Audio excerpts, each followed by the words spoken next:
Dando prosseguimento à nossa disciplina, aula 3.3, falaremos agora sobre as contas econômicas integradas. As contas econômicas integradas são um conjunto de contas, de operações e contas de ativos e passivos que relacionam setores institucionais e internos, né, e também do resto do mundo. Esse conjunto de contas são construídos em torno de uma sequência de contas de fluxo. E esse fluxo ele é permitido porque o saldo de uma conta é transportado para a conta seguinte. De tal modo que se nós alterarmos o valor de uma conta, todas as outras também serão alteradas. Este saldo, né, esse saldo que é transportado de uma conta para outra, ele é o resultado da diferença entre os recursos e usos. Então, nós continuaremos utilizando os recursos e usos, que nós já vimos na tabela de recursos e usos, mas agora com uma nova forma de registro. Portanto, a origem de informações são exatamente aquelas utilizadas ali na TRU, que são contas de fluxo, né? Elas descrevem como ocorrem diferentes tipos de atividades econômicas em um determinado período de tempo. Lembra a diferença de fluxo e estoque? O fluxo ele sempre ocorre durante um determinado período de tempo. Por exemplo, 1º de janeiro, 31 de dezembro, né, que é o nosso PIB. Então, essas contas elas estão trabalhando somente com variáveis definidas como fluxo. Aqui nós temos um panorama geral, né? Então, essas contas são divididas em 3 grupos, grupo A, grupo B e grupo C. E cada grupo tem aí suas próprias contas, né? O grupo A ele tem somente a conta 0, o grupo B tem a conta 1, a conta 2, e essa conta 2 é dividida em 3 subcontas, a conta 3. E o grupo C ele é dividido em 3 subcontas. Vamos conhecer um pouquinho de cada? A conta 0 ela é apresentada da seguinte forma. Nós temos do lado esquerdo resumo, os recursos e do lado direito os usos. Professor, mas uso não é do lado esquerdo e recurso do lado direito? Sim, somente esta conta é apresentada dessa forma. Essa conta, na verdade, ela não faz parte de todo o sistema de contas integradas, tá? Ela é, na verdade, um resumo de todas as informações que tem como objetivo apresentar a oferta total por origem e também mostrar que a oferta é igual à demanda, tá bom? Então, vocês vão perceber que nas próximas contas, esses recursos e usos estarão nos seus lugares corretos, nos seus locais corretos. Mas veja, nós começamos aqui com o valor da produção, VBP, 7.200. Veja que são os mesmos dados lá que nós trabalhamos na TRU. Nós temos aqui importações de bens e serviços, 300, impostos líquidos, 660. Esses impostos são subdivididos entre imposto de importação, 110, e demais impostos, 510. Então, somando isso aqui, eu encontro 660. Do lado dos usos, nós temos a demanda agregada, né? Componente da demanda agregada. Então, consumo intermediário, consumo final, demanda, formação bruta de capital fixo, variação de estoque e exportação de bens e serviços. Então, aqui nós temos alguns componentes da demanda agregada somados ao consumo intermediário.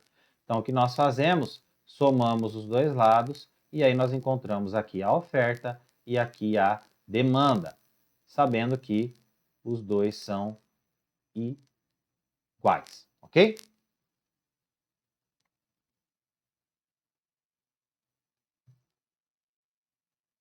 Então, como eu já disse para vocês, essa é uma conta que faz um resumo, né, uma síntese de todos os dados obtidos na TRU e ela apresenta, assim, ela comprova que existe um equilíbrio entre oferta e demanda agregada. Mas vamos fazer aqui um exercício. Utilizando essa tabela, qual seria o valor do PIB? Vamos olhar lá? Olha, para responder essa questão, nós precisamos olhar aqui as variáveis disponíveis e, a partir delas, encontrarmos uma forma de mensuração do PIB, uma das 3 óticas. Nós veremos que temos aqui valor bruto da produção, temos consumo intermediário e temos os impostos líquidos. Logo, nós podemos mensurar o PIB pela ótica da produção.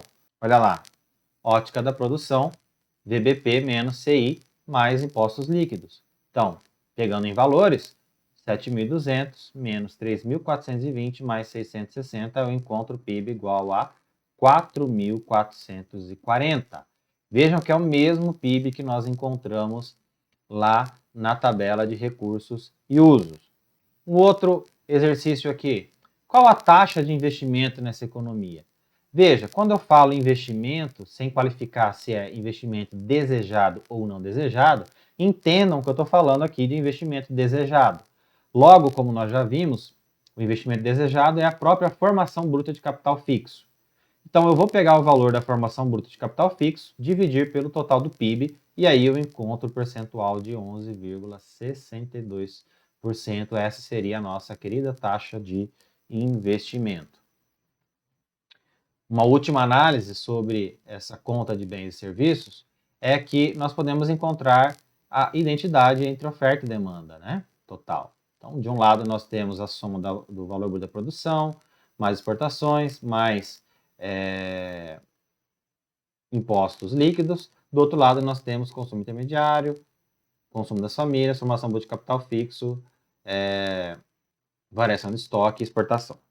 Nós temos aqui a conta corrente, e essa conta corrente ela vai começar com o valor de 7.200, que é exatamente o valor bruto da produção.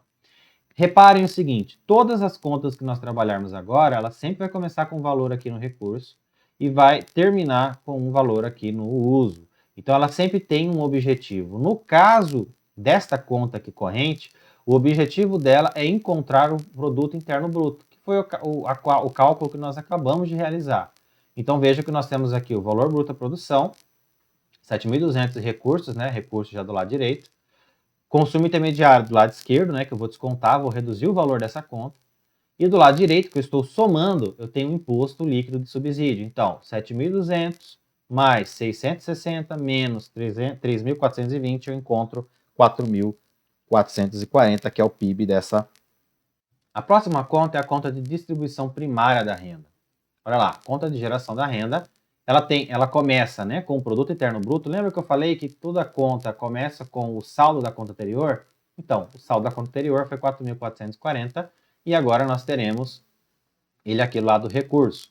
O objetivo dessa conta é explicitar como, né, esse valor do PIB, que é o valor adicionado, como ele é dividido para a remuneração dos fatores de produção, né, capital e trabalho. Então, aqui em usos, que vai subtrair do valor total adicionado, nós temos a remuneração dos empregados, 2.216, e essa remuneração é dividida em remuneração paga por residentes a próprios residentes, ou seja, empresas brasileiras pagando a proprietários de fatores de produção brasileiros, e temos também remunerações pagas por residentes a não residentes, ou seja, as remunerações que são pagas por brasileiros, porque a produção está ocorrendo aqui no Brasil, mas a propriedade dos fatores de produção aqui utilizados, no caso o trabalho, é de não residentes, ou seja, de um americano, um europeu e assim por diante. Então, somando essas duas coisas aqui, nós encontraremos esse valor 2.216. E também temos aqui os impostos líquidos de subsídio, né? Então, também tem de subtrair esses impostos. Então, veja, tá faltando alguma remuneração aqui de fator de produção, não tá? Porque, ó, eu tô remunerando o trabalho e aqui eu excluí os impostos. Tá faltando o quê? Tá faltando a remuneração do capital, seja capital material ou não. Nós não conseguimos calcular essa remuneração do capital, o lucro mesmo, né, ou juros. Como nós não conseguimos calcular, né, nós fazemos aqui uma aproximação, né, uma estimativa, e essa estimativa é da seguinte forma.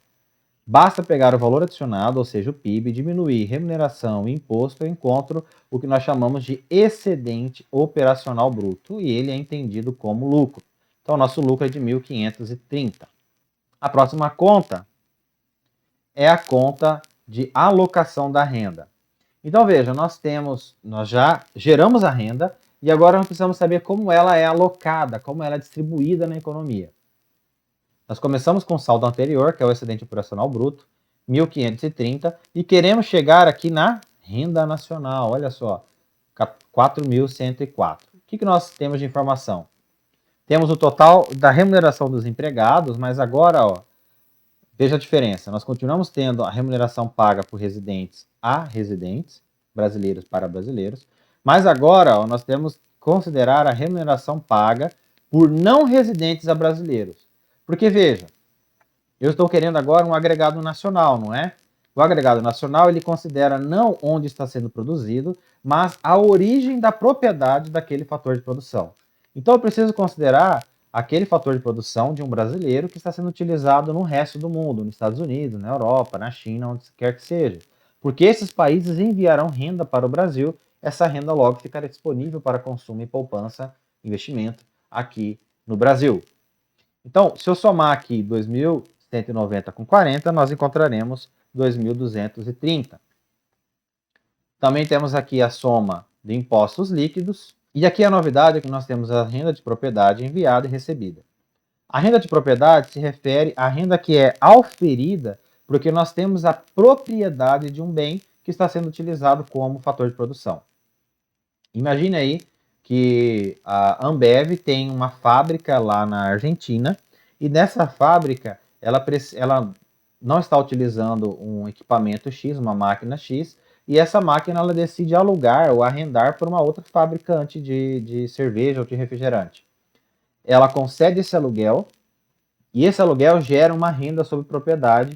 Essa renda é enviada periodicamente ao Brasil. Então, ela entraria aqui como uma renda recebida, porque é um fator de produção, né, material que está sob posse de um brasileiro, de uma empresa brasileira, mas que está sendo utilizada por um agente econômico de um outro país. A renda enviada é o inverso, né? Quando uma empresa brasileira passa a utilizar uma máquina, um equipamento ou um estabelecimento de propriedade de um não brasileiro. Então, nós somaremos, né? 1.530 com 2.230 mais 694 mais 150 reduz 500 e nós temos 4.104.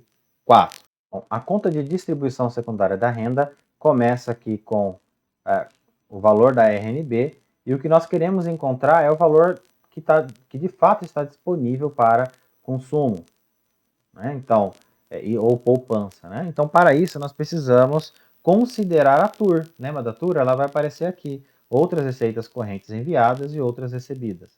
Ok? Então, nós vamos pegar o valor aqui da RNB, somar com as transferências recebidas, subtrair das transferências enviadas e aí nós encontramos a renda disponível bruta. A conta de uso da renda vai nos mostrar como essa renda disponível para os brasileiros ela é utilizada. Então, nós podemos chegar, portanto, a partir dela, na poupança bruta. Basta pegar a RDB, subtrair o consumo final, nós encontramos a poupança, como está aqui na nossa formuletinha. Por fim, nesse grupo, nós chegamos à conta de acumulação. Quer dizer, tudo bem, temos 222 de poupança bruta. Mas essa poupança é suficiente para financiar os investimentos internos? Vamos ver? Olha, a formação bruta de capital fixo, só ela já nos diz que não foi suficiente, 516. Mas além disso, nós tivemos variação de estoque de R$ 30 e enviamos capital para o resto do mundo no valor 36 e recebemos no valor de 100. Certo? Mas, professor, o que são transferências de capital? Vejam, lá quando nós falamos de transferências de propriedade, né, de recebimento de remuneração por propriedade, nós estávamos falando naquele exemplo da Ambev, que cedeu, né, que emprestou